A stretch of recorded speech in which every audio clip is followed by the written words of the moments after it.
안녕하십니까. 87나라연구소 묵계 이상훈입니다. 방송을 들으시는 여러분들은 날마다 아침 식사를 꼭꼭 챙겨 드시는지요?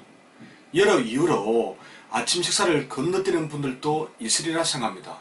그런데 이 금치질 태양의만큼은 아침 식사를 꼭 하시는 게 좋습니다.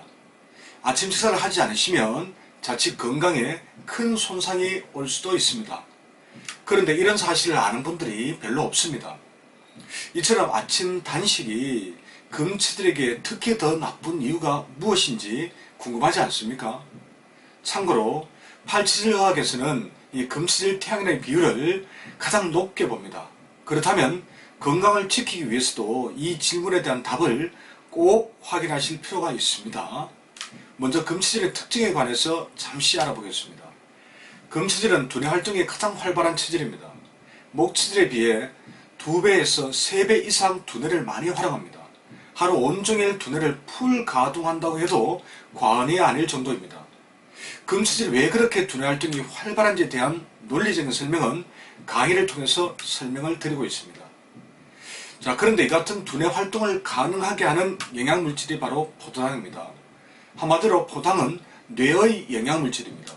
그런데 이러한 포당은 간에서 글리코겐의 형태로 저장됩니다. 하지만 안타깝게도 금체질은 간이 매우 허약해서 포당 저장 능력이 크게 떨어집니다. 그래서 늘 만성적인 포당 부족에 빠지게 되는 것이죠. 이로 인해 두뇌 활동이 타격을 받게 되고 몸은 만성 피로 등의 기력 저하를 겪게 됩니다. 자, 그렇다면 금체질은 두뇌와 간을 활성화하고 체력을 증진시키기 위해서 포당이 부족해지지 않도록 해야 합니다. 포당 부족이 심화됐을 때 나타나는 증상이 많지만 그 중에서도 성인에게서 나타나는 가장 무서운 질병은 저포도당성 치매입니다. 포당 부족으로 뇌세포가 기능 부전에 빠지면서 치매로 발전하게 된다는 것이죠. 자, 그런데도 이름만 대면 누구나 알만한 매우 유명한 팔치질 한의원에서는 이에 반하는 전혀 사리에 맞지 않는 말을 하고 있어 환자들을 더욱 힘들게 하고 있습니다. 즉, 금체질은 대장이 길기 때문에 건강해지고 싶으면 반드시 아침을 굶는 간헐적 단식으로 장을 비워야 한다고 말합니다. 정말 너무나 얼토당토 않는 말이 아닐 수 없습니다. 더구나 금치질 태양인에게도 공진단을 강력히 권한다니 기절초풍할 일입니다. 이는 고전 명작을 읽으면서 가장 쉽게 눈에 띄는 줄거리에만 집착하는 태도가 아닐 수 없습니다. 책이 주고자 하는 진정한 의미는 이면에 숨어있는 사회상과 등장인물들의 심리, 그리고 작자가 말하고자 하는 의도 파악인데 그렇게 이야기한다는 거죠. 한마디로 단지 대장이 긴 것만 생각했지 인체의 오묘하고 복잡한 대사 구조를 전혀 이해하지 못한 단순한 생각이 아닐 수 없습니다. 인간이 고려로부터 현대에 이르기까지 하루 3번 식사를 하는 것은 그만한 이유가 있습니다. 즉, 영양학적 측면에서 활동을 하면서도 건강을 유지할 수 있는 최선의 섭생법이 하루 3끼라는 의미입니다.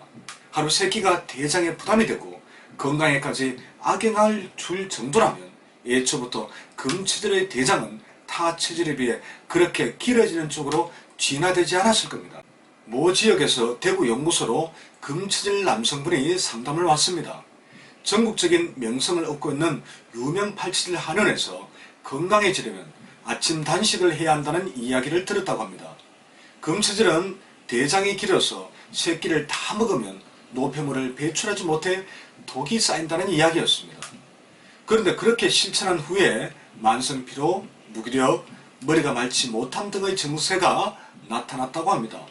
치질 진단 역시 금음치질인데 금양치질로 받았다고 하고요. 음양과 장부강약을 적용해 치질 특징을 설명하니 금양치질은 확실히 아닌 것 같다고 하더군요. 자, 금양치질 진단을 받고 시키는 대로 섭생을 하면서 아무리 생각해도 이건 아닌 것 같아서 대구 연구소로 오셨다고 했습니다. 엉터리 진단과 해석으로 건강만 나빠졌는데 그나마 뒤늦게라도 정확한 치질과 올바른 치질 관점을 알게 되었으니 참으로 다행스러운 일이 아닐 수 없습니다. 목체질은 아침 단식을 해도 금체질에 비해 부담이 덜합니다.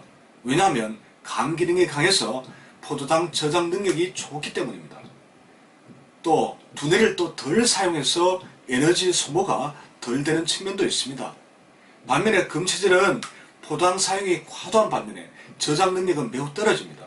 그래서 부족한 포도당을 공급할 수 있는 절호의 기회인 아침 식사를 건너뛰며 건강에 큰 부담이 될 수밖에 없습니다.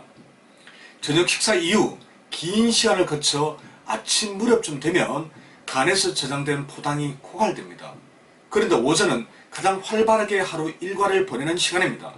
그래서 오전은 활동 에너지가 되는 포당이 원활하게 공급되어야 활력 넘치게 일할 수 있습니다. 특히 두뇌 사용을 많이 해야 하는 분들이라면 적절한 포도당 공급은 필수적입니다. 자, 그렇다면 금체질은 당연히 아침 식사를 해야 합니다. 오랫동안 아침 단식을 해왔다면 곧바로 정상적인 식사로 돌아가기는 쉽지 않습니다. 그런 분들은 죽을 먹는 것부터 시작해서 서서히 정상 식사로 바꾸어 나가시면 됩니다. 출근 준비에 너무나 바빠서 아침 식사를 할 수 있는 시간 여유가 없다면 부족하나마 간단한 유동식이라도 드셔야 합니다. 당장의 활력도 중요하지만 먼 미래의 건강한 노후를 위해서라도 금치질만큼은 아침 식사를 꼭 드실 것을 강력히 권유드립니다. 오늘 방송은 이것으로 마치겠습니다. 지금까지 묵계 이상원이었습니다. 고맙습니다.